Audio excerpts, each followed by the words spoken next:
Guys, ફ્રાઈડેનો blog આજે edit કરી રહી છું. કાલે હું બિઝી થઈ ગયેલી તો એડિટ કરવાનો ટાઈમ જ નહીં મળ્યો. અને કિયારાને સ્કૂલે મૂકીને સહાનાને બી સ્કૂલે મૂકી દીધી. પછી મેં સેફેમાં આવી ગઈ. સેફેમાં અહીંયા સૂપ બહુ ફાઇન મળે, ટમેટો ને બેઝિલ તે હોય તમે ઓલવેઝ લઈ લેમ. પછી આવી રીતના there's a deli meat which I always get it for the sandwiches. I usually get chicken and turkey, and Sahana and Tushar love it. And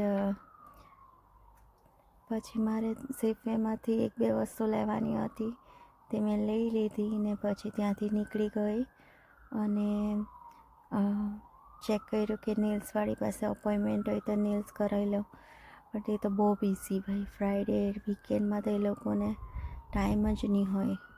આગળથી બુક કરાવેલું હોય તો જ એ લોકો આપણને અપોઇન્ટમેન્ટ આપે, નહીં તો પછી ભૂલી જ જવાનું. પછી ત્યાંથી મેં ગાર્લિક બ્રેડ લેવાનો હતો મારે સેફેમાંથી, અને બિકોઝ કેનોલોનીનો પ્લાન હતો. યસ, અમે કેનોલોની વીકમાં એકવાર તો બની જ જાય. એ બહાને મારી છોકરીઓ સ્પિનિચ ખાઈ લે એટલે ને સામેન તો ઓલરેડી મેરિનેટ કરીને ફ્રીઝરમાં મૂકેલી હતી, કાઢવાની જ છે ખાલી. તો બસ તે એક બે વસ્તુ લેવાની હતી તો લઈ લીધી ને પછી હું ત્યાંથી નીકળી ગઈ. ને પછી આવીને મેં મારા ઉત્તપમ બનાવી દીધા. ઢોસાનો ખીરોમાંથી જ મેં ઉત્તપમ પણ બહુ ફાઇન બને.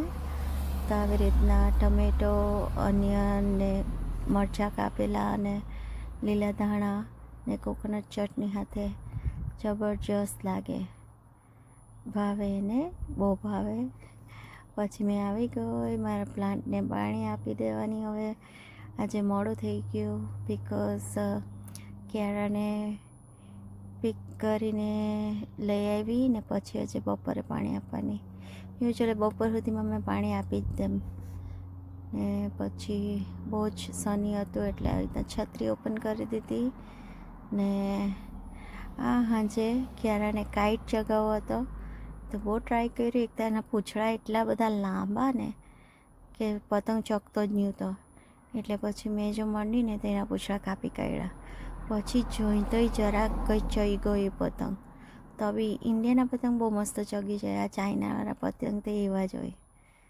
એટલે પછી બહુ ટાઈમ પહેલાં અમે લાવેલા, પણ આ જરાક ચઈ ગયો ને એટલે તો કિયારા તો એટલી બધી ખુશ થઈ ગઈ કે મમ્મી પતંગ ચગાવી દીધો, પતંગ ચગાવી દીધો,